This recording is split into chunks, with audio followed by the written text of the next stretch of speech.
where she actually banned people from being able to share their thoughts on her page. This screams guilty louder than anything. Nick had the tea, but the tea was tainted, and Trisha's eventual response video, although flawed, did illuminate where she that. actually banned. Woody Allen still freaking works. You know what I mean? Like Roman Polanski. Did he do something wrong? Yeah, he did something wrong. Wait, wrong clip. It happens at this time of the video. Everyone keeps telling me to make a video about you. I just watched your vid about Sean. I'm so sorry for everything you went through. I don't know when the best time is to ask, but you talked about getting closure, being upfront, being professional, and I'd really appreciate if you gave me a little closure too. I don't know you. I don't owe you closure. Chalk me up as to some flaky lunatic YouTuber. That's what I do. I meet so many freaking YouTubers and so many people that are flaky and crazy, and I'm just like, oh, that's just a crazy person. I'm just gonna, closure is something when a friend dumps you after 10 years. Closure is something after someone's cheated on you and trying to find out why. And that's when someone owes you something because you put in so much time. It may have been common courtesy to tell someone about their position, but Trisha didn't want to, and is okay with being judged on that basis. I don't think her response is the strongest because I think you need to accept some fault. She acted incredibly enthusiastically towards his works and then just stopped responding. It probably did confuse him and lead him on. And she did trash talk a bit in future streams, but over the space of 2 rather erratic videos, she provides an explanation for a majority of her actions. This is the other reason why I'm just so scared to even say I'm always down. But like I said, when things change, they change. And at the time I would go on and talk about it because at the time he did say, I paid for a second, everyone's like, he didn't say that. Well, he did. I didn't edit out anything. I screenshotted. I'm not an editor. Whether you think these explanations justify her point of view is down to you. And yet, a day after Trisha's second video mentioning the situation, Nick uploads another 18-minute video, and it is the worst. The first 2 minutes in particular are shocking, and you can literally play Trisha's clips from the videos that Nick is responding to as many responses to his points. I did move on. It happened, and I never said anything.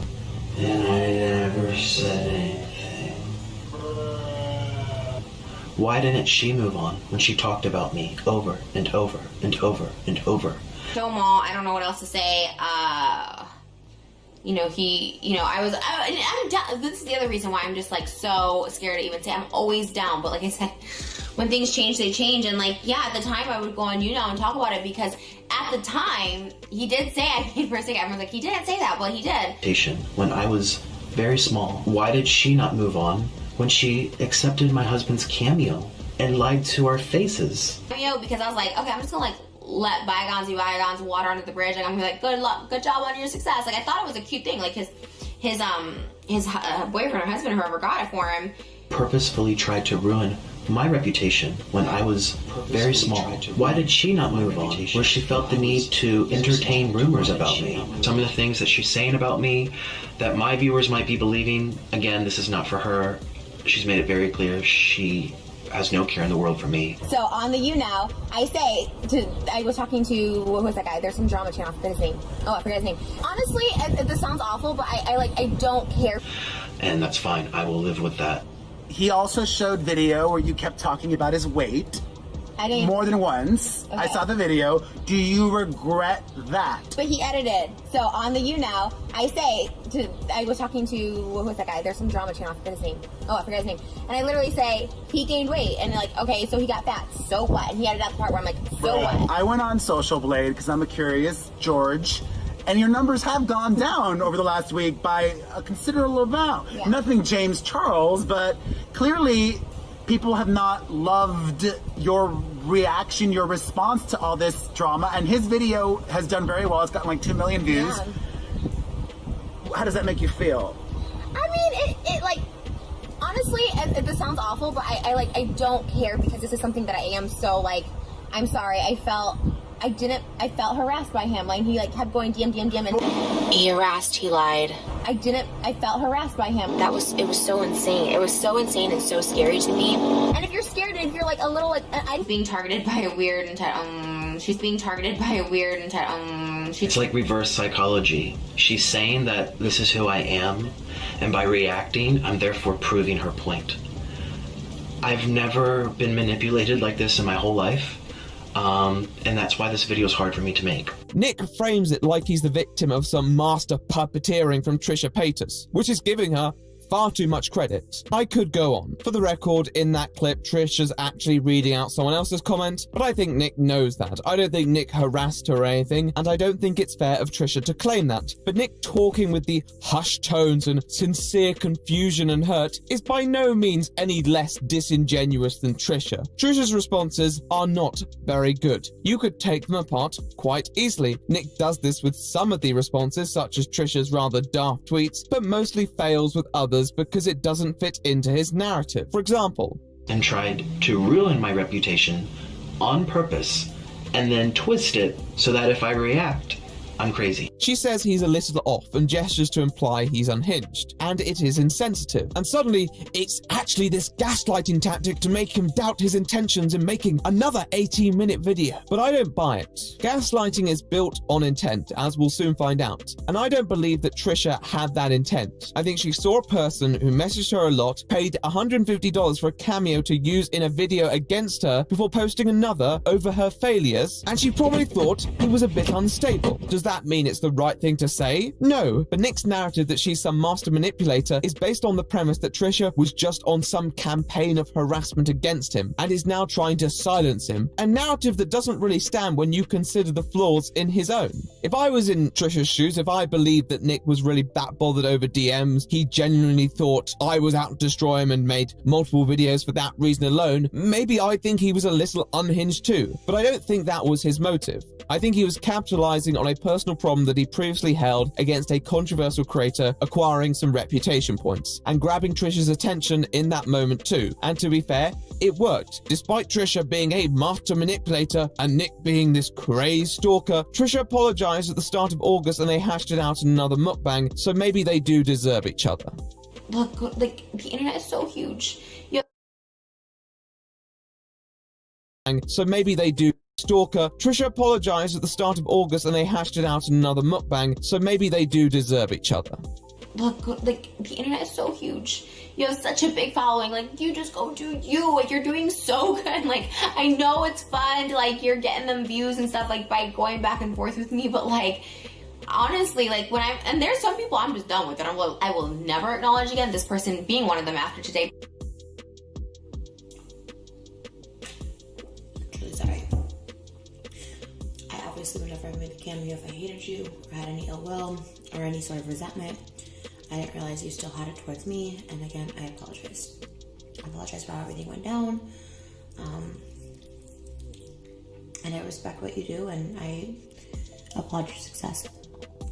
I personally think the only manipulator in this situation was Nick. However, in his mind, the means justified the ends. He had been wronged, he'd righted it, and collected a W in the process. Throughout the videos, I received the impression that Nick really just wanted Trisha's attention, and in the end, he did acquire that, so fair play to him. But by collecting a W, Nick set a standard, one that could ultimately do more harm than good.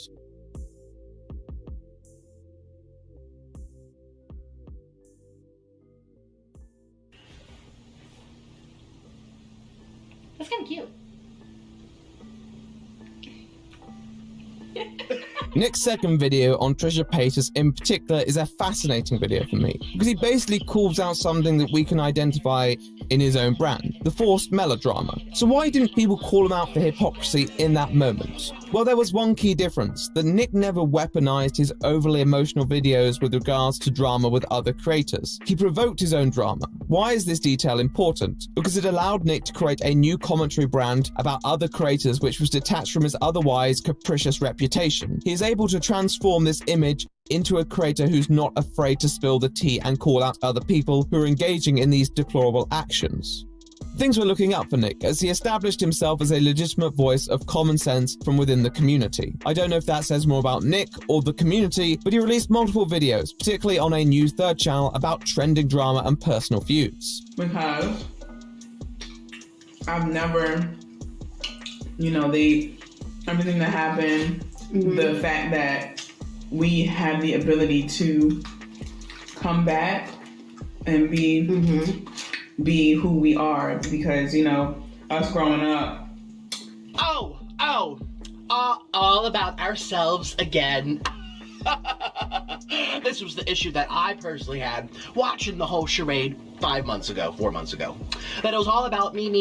I don't even know. This was about what they did to someone else. Instead of focusing on the victims, we're gonna focus on ourselves. Everything we've been to, everything we go through, we're ourselves. If that's yourself, I hope I don't bump into you on the street. In the comment sections of these videos, many viewers would praise Nick for his clinical nature while dealing with this drama. But true to his word, he continued to upload videos dramatizing his own life, with often mixed feedback. He was by no means letting off the other persona with mind of this new one. However, it did make the tonal shifts a little jarring. This is your fault, Missy. This is your fault. I broke it now. It's your fault.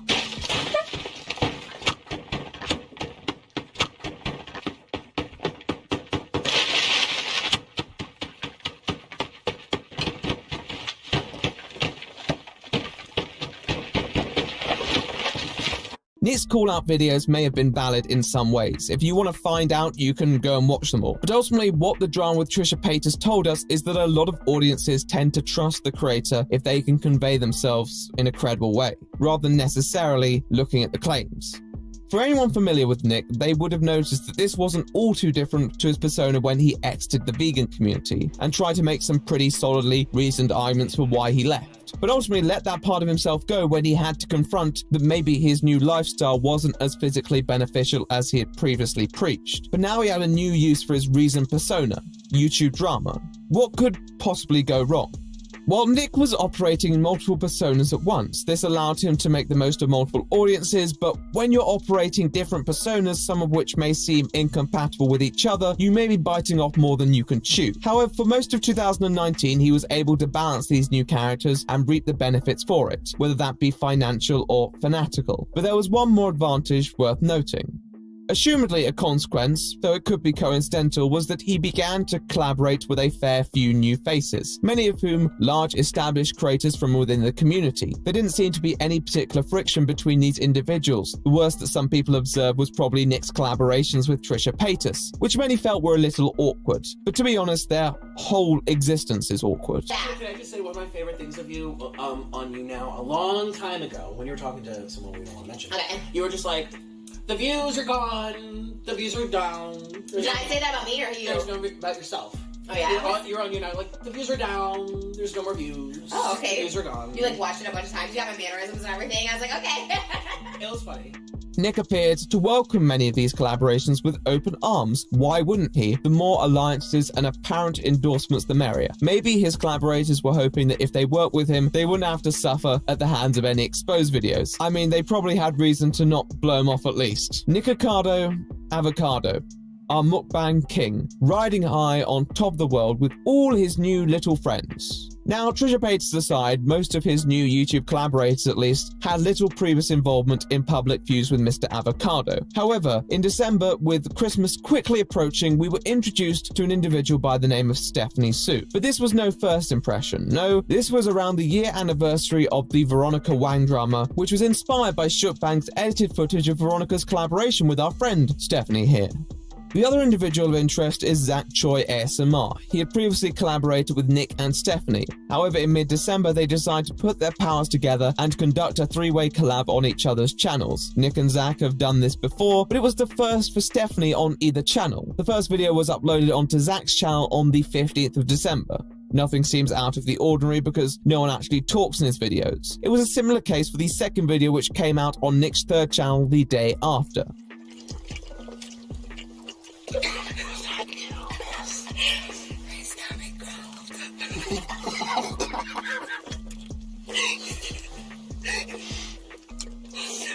Your body's rejecting this. The day after that, a video went up on Nick's main channel where they enjoy 10 packs of spicy ramen noodles and actually have the opportunity to talk. Nothing seems particularly out of the ordinary, but for a brief spell towards the end, the previous drama is brought up. What did you want to share? Or do you change your mind now? I just feel like You maybe, said you wanted to talk to your viewers with me here, that because you never talk to any of your viewers, and they kind of.